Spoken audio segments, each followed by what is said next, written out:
Hello friends, ఈ వీడియోలో మనం స్నీజింగ్స్ అనగా తుమ్ముల గురించి తెలుసుకుందాం. తుమ్ము అనేది ముక్కు మరియు నోటి ద్వారా అకస్మాత్తుగా వచ్చే గాలి యొక్క విస్ఫోటనం.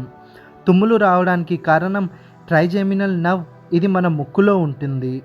ఏదైనా మనకు హాని చేసే అణువులు మన ముక్కులోకి దూరినప్పుడు ట్రైజెమినల్ నర్వ్ అనేది స్నీజ్ సెంటర్ని యాక్టివేట్ చేస్తుంది.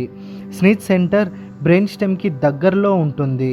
తద్వారా వెంటనే బ్రెయిన్కి సిగ్నల్స్ని పంపించడం ద్వారా మనకి తుమ్ములు అనేవి వస్తూ ఉంటాయి.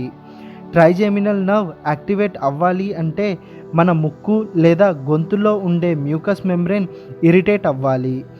మ్యూకస్ మెంబ్రెయిన్ ఇరిటేట్ అవ్వడానికి కారణం అలర్గన్స్ అనగా పరాగరేణువులు, దుమ్ము, ధూళి, పౌడర్స్, స్పైసీ ఫుడ్, పొడిగాలులు మరియు వైరస్ లేదా బ్యాక్టీరియా. వీటి ద్వారా మ్యూకస్ మెంబ్రెయిన్ ఇరిటేట్ అవుతుంది. తద్వారా ట్రైజెమినల్ నర్వ్ యాక్టివేట్ అయి వెంటనే బ్రెయిన్ స్టెమ్ నుండి బ్రెయిన్కి సిగ్నల్స్ వెళ్తాయి. అలా మనకు హాని చేసే అణువులను తుమ్ముల ద్వారా బయటకు నెట్టివేయబడుతుంది. మనం ఒక్కసారి తుమ్మినప్పుడు దాదాపు 40,000కు పైగా డ్రాప్లెట్స్ అంటే నీటి బిందువులు వెలువడుతాయి. అందుకే వీటి ద్వారా మనం పక్కన ఉండే వాళ్లకు కూడా ఈజీగా ఇన్ఫెక్ట్ అయ్యే అవకాశం ఉంటుంది. మనం తుమ్మినప్పుడు వచ్చే శబ్దాలకి కారణం మన లంగ్స్ సైజ్ మరియు లంగ్స్ గాలిని తీసుకునే కెపాసిటీ. అందుకే ఒక్కో మనిషికి ఒక్కోలా శబ్దాలు వెలువడుతూ ఉంటాయి.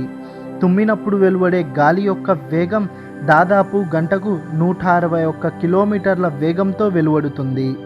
మనం పడుకున్నప్పుడు మనకి తుమ్ములు అనేవి ఏమాత్రం రావు. మనం వినే ఉంటాము, మనం తుమ్మినప్పుడు మన గుండె కొన్ని మిల్లీ సెకండ్ల వరకు ఆగిపోతూ ఉంటుంది అని. కానీ అది ఒక భ్రమ అనే చెప్పాలి. నిజానికి మన గుండె తన రిథమ్స్ని మార్చుకుంటుంది.